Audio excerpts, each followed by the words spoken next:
जगन्नाथपुरी भारत का एक ऐसा मंदिर जो उड़ीसा में स्थित है और यहाँ ऐसे ऐसे चमत्कार होते हैं कि इस दुनिया का कोई भी ग्रंथ या साइंस उसको एक्सप्लेन नहीं कर सकता। हिंदू मान्यताओं में 4 धर्मों को सर्वप्रिय रखा गया है: बद्रीनाथ धाम, द्वारकाधीश धाम, रामेश्वरम और जगन्नाथपुरी। और आज हम बात करेंगे जगन्नाथपुरी की, जहाँ श्री कृष्ण का धड़कता हुआ दिल रखा गया है और इसके ऐसे वाक्य जिसको सुनकर कोई भी हक्का बक्का हो जाए। तो चलिए शुरू करते हैं आज की ये कहानी।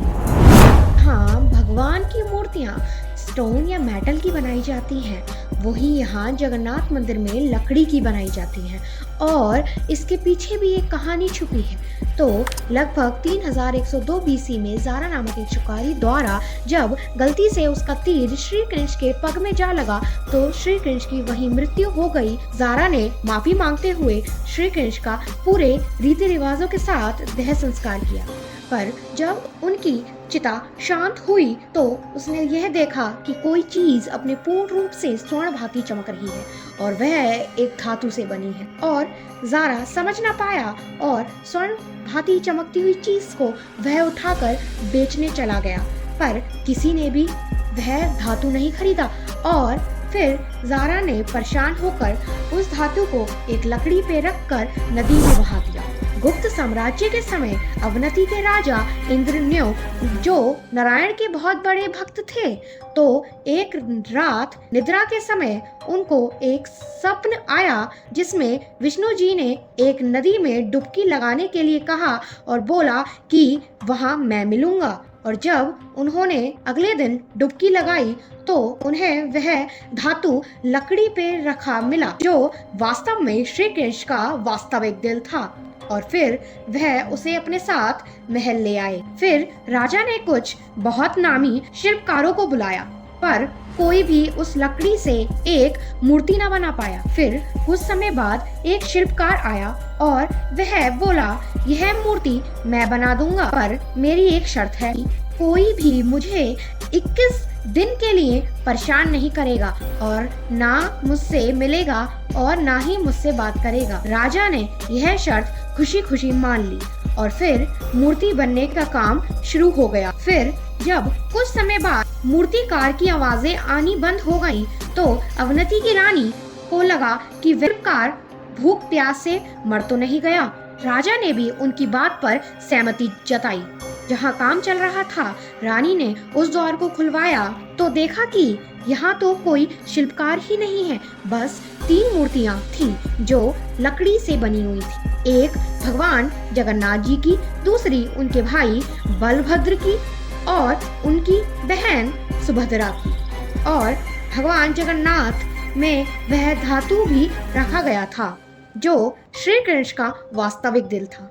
और ये कोई मामूली दिल नहीं है, ये एक एंशिएंट एडवांस टेक्नोलॉजी का क्लियर एविडेंस है। ये दिल एनर्जी ट्रांसमिट करता है और हम सब जानते हैं stones and metals are good conductor of electricity and wood is a bad conductor of electricity. इसीलिए भगवान जगन्नाथ जी की मूर्ति लकड़ी की बनाई गई है और यह मूर्ति को हर 12 साल में बदला जाता है, क्योंकि ये इतनी एनर्जी ट्रांसमिट करती है कि जो मूर्ति होती हैं वो गलनी स्टार्ट हो जाती है और उनके दिल को पुरानी मूर्ति से निकाल कर नई मूर्ति में रखा जाता है। और जब ये प्रक्रिया की जाती है तो पूरी इलेक्ट्रिसिटी बंद कर दी जाती है और मंदिर में आना भी मना हो जाता है। और मंदिर के पुजारी जो ये करते हैं उन्हें भी अपने नेत्रों पे कपड़ा बांधना होता है, क्योंकि ये माना जाता है कि जो ये प्रक्रिया देख लेता है उसकी मृत्यु असहाय तरीके से हो जाती है। और जो पुजारी यह प्रक्रिया करते हैं वह बताते हैं कि ऐसा महसूस होता है जैसे हाथ में कोई जिंदा खरगोश पकड़ रखा हो। इस मंदिर के ऊपर एक ध्वज है जो हवा के विपरीत दिशा में उड़ता है और कैसे इसको कोई नहीं जान पाया है। और यह ध्वज को रोज शाम को रोज नियम से बदला जाता है और यहाँ की मान्यताओं के अनुसार यदि ये ध्वज एक भी दिन ना बदला जाए तो यह मंदिर 18 साल के लिए बंद हो जाएगा। मंदिर में आए एक एक भक्त के लिए यहाँ प्रसाद भी बनता है। प्रसाद तो 500 लोगों के हिसाब से बनाया जाता है, पर कभी कभी यहाँ के श्रद्धालुओं की संख्या उम्मीद से ज्यादा बढ़ जाती है, 1000 तक भी पहुँच जाती है। पर भगवान की लीला देखिए कि ना ही ये प्रसाद कम पड़ता है और ना ही व्यर्थ जाता है। और यह एक रहस्य से कम नहीं, और इस रहस्य को भी आज तक कोई भी व्यक्ति पता नहीं कर पाया कि आखिर ये होता कैसे है। ये आपको एक और बात बताते हैं, प्रसाद बनने की प्रक्रिया। तो जो प्रसाद बनता है वह 7 मिट्टी के बर्तनों को अग्नि के ऊपर एक रखकर बनाया जाता है।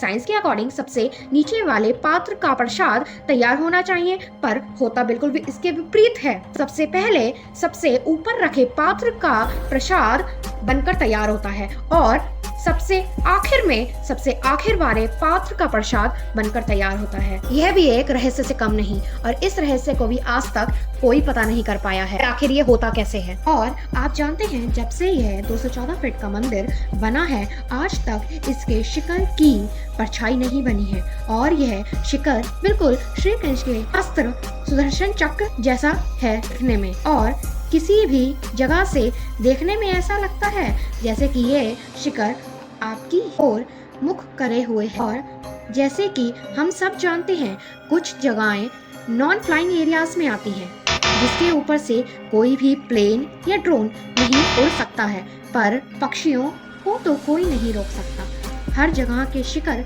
के ऊपर आपको पक्षी बैठे हुए मिल ही जाएंगे, पर जगन्नाथ मंदिर के शिखर पर ऐसा नहीं होता है।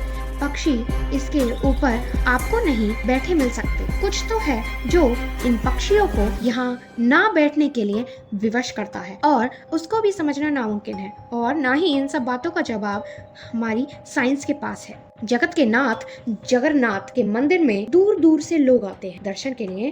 वहाँ हिंदुओं को ही दर्शन मिलते हैं, और यदि कोई और धर्म के लोग भी आते हैं तो उनको मंदिर के बाहर से ही दर्शन करने की आज्ञा दी जाती है, पर अंदर से नहीं। और यहाँ तक कि जब 2005 में थाईलैंड की प्रिंसेस महाचर की श्रुदोन जब आई थी दर्शन के लिए, इन्हें भी बाहर से ही दर्शन करने पड़े थे, क्योंकि यहाँ पर फॉरेनर्स भी अलाउड नहीं है। और एक बार 12th सेंचुरी के आसपास जब स्विट्जरलैंड की एक महिला ने 1,78,00,000 का दान दिया था, जो आज तक का सबसे बड़ा दान है, फिर भी इन्हें दर्शन बाहर से ही करने पड़े, क्योंकि यह भी एक फॉरेनर थी। और यहाँ हर साल जगन्नाथपुरी में जगन्नाथ की रथ यात्रा को निकाला जाता है, जो 9 दिन तक चलती है। भारत के हर कोने कोने से यह यात्रा को निकाला जाता है। इस यात्रा में भगवान जगन्नाथ अपने मंदिर से निकलकर लोगों की समस्याओं को देखने के लिए आते हैं, और इस रथ यात्रा को हर साल लाखों करोड़ों लोग जुटते हैं। और इस रथ यात्रा की एक और खास बात है, कर्माबाई की खिचड़ी। कर्माबाई की खिचड़ी यहाँ पर जरूर बांटी जाती है प्रसाद के रूप में, क्योंकि इसके पीछे भी एक कहानी है। एक बार कर्मा नाम की एक वृद्ध महिला रहा करती थी, जो बेहद गरीब थी, और उनके पति, उनके बच्चे, हर किसी की मृत्यु हो गई थी, बस यही बची थी। हर रोज एक पात्र में खिचड़ी बनाया करती थी और भगवान जगन्नाथ का भोग लगाया करती थी। एक बार कर्माबाई ने भगवान जगन्नाथ से प्रार्थना करी कि आप आइए और मेरी खिचड़ी खाइए। तो अगले ही दिन सुबह सुबह भगवान जगन्नाथ जी आए एक बालक के रूप में, और उस खिचड़ी को खाया, और वो उन्हें इतनी प्रिय आई कि वो रोज आने लगे उनके पास। लेकिन कर्माबाई सुबह सुबह उनके लिए खिचड़ी बनाया करती थी। तो एक बार एक संत ने देख लिया कि ना ये नहाती हैं, ना इन्होंने पूजा घर को साफ करा, और ये भगवान का प्रसाद बना लेती है। आखिर ऐसा थोड़ी होता है, भगवान तो इनसे रुष्ट हो जाएंगे। तो उन्होंने आए और उन्होंने कर्माबाई से कहा कि आप सुबह सुबह नहाइए, फिर घर का काम कीजिए, साफ सफाई करके फिर भगवान का भोग लगा के उन्हें चढ़ाइए, तब जाके भगवान आपसे प्रसन्न होंगे। तो अगले दिन कर्माबाई ने बिल्कुल ऐसा ही करा। वो सुबह सुबह उठी, काम करने में लग गई, साफ सफाई में। भगवान जगन्नाथ जी आए और वो बोले, लाओ माँ मेरी खिचड़ी लाओ, मुझे खिचड़ी खानी है। पर आज तो वो खिचड़ी नहीं बनी थी, क्योंकि वो साफ सफाई में लगी हुई थी। उन्होंने बोला, लाला रुक जा, अभी थोड़ी देर ठहर जा। पर उन्हें तो जल्दी जल्दी खिचड़ी खानी थी, फिर जाके उन्हें अपने मंदिर के द्वार भी तो खुलवाने थे ना। तो वो बार बार कहने लगे, लाओ माँ मुझे खिचड़ी बनाओ। फिर उन्होंने कुछ देर में साफ सफाई करके, पूजा वूजा करके भगवान का प्रसाद बनाया, और वो खिचड़ी भगवान जगन्नाथ जी को दी।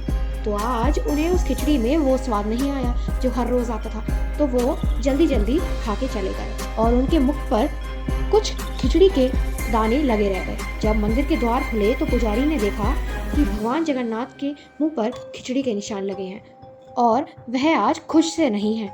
तो उन्होंने पूछा भगवान जगन्नाथ से कि आखिर आप आज खुश क्यों नहीं है, आखिर क्या हुआ है। तो उन्होंने सब बताया कि ऐसे ऐसे ये हुआ था।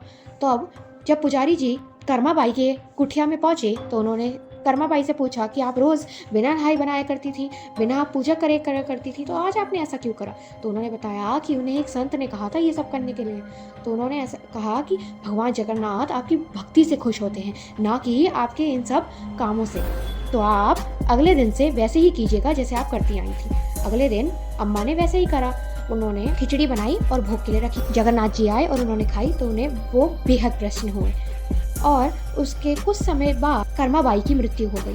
तो जब पुजारी जी ने द्वार खोले जगन्नाथ जी के धाम के तो उन्होंने देखा कि वो बेहद रो रहे हैं, फूट फूट कर रो रहे हैं। तो उन्होंने पूछा जगन्नाथ जी से, आखिर आप ऐसे क्यों रो रहे हैं? तो उन्होंने बताया कि आज मेरी माँ खत्म हो गई, उनकी मृत्यु हो गई। अब मुझे कौन खिचड़ी बनाकर खिलाएगा, कौन मुझे इतने स्नेह से भोग लगाएगा? तो उसी पल पुजारी जी ने बोला कि आज के बाद से आपको सर्वप्रिय खिचड़ी का भोग लगाया जाएगा। इस प्रकार से उस समय से लेकर आज तक भगवान जगन्नाथ जी को खिचड़ी का भोग लगाया जाता है और जब इनकी यज्ञ यात्रा निकलती है तो कर्मा बाई की खिचड़ी आवश्यक बनती है। भगवान जगन्नाथ जी का मंदिर पूरा का पूरा रहस्य से भरा हुआ है और कुछ तो ऐसी गुत्थियां हैं जो आज तक खुली ही नहीं। तो आज के लिए इतना ही, मिलते हैं नेक्स्ट वीडियो में कुछ ऐसी ही रोमांचक कहानियों के साथ।